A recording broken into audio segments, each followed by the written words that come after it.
চলো তাহলে আজকে বানিয়ে ফেলি তালের গুলগুলি। হ্যাঁ হ্যাঁ, এই বছরে প্রথম। এখানে আমি নিয়ে নিয়েছি বড় সাইজের একটা তাল, অবশ্যই আমাদের কাছেরই।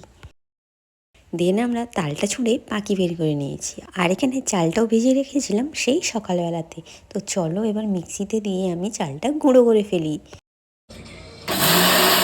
এখানে তো আমি চালটা গুঁড়ো করে নিলাম। দেন আমরা চালের গুঁড়িটাকে একটা পাত্রে ঢেলে নিলাম। এবার সমস্ত জিনিসপত্র দিয়ে মাখানোর পালা। চলো তাহলে মেখে নিই। প্রথমে দিয়ে দিলাম চালের গুঁড়ি, তারপর দিলাম পরিমাণ মতো ময়দা, তারপরে দিয়ে দিলাম স্বাদ মতো লবণ, তারপর দিলাম পরিমাণ মতো চিনি, তারপর দিতে হয় কালো জিরে, কিন্তু ওটা আমার ছিল না বলে আমি গোটা জিরেই দিয়ে দিলাম। দেন তারপরে দিয়ে দিলাম সেই তালের পাকিটা। এবার সমস্ত উপকরণটাকে আমি ভালোভাবে মেখে ফেলবো। তারপর অল্প অল্প জল দিয়ে আমি ব্যাটারটা তৈরি করে নেব। নিয়ে এবার ভাজার পালা। তো দেখো এখানে চলে এসেছি, কড়াই গরম করে তেল দিয়ে তারপর আমরা এক এক করে গুলগুলিগুলোকে ছেড়ে দিলাম।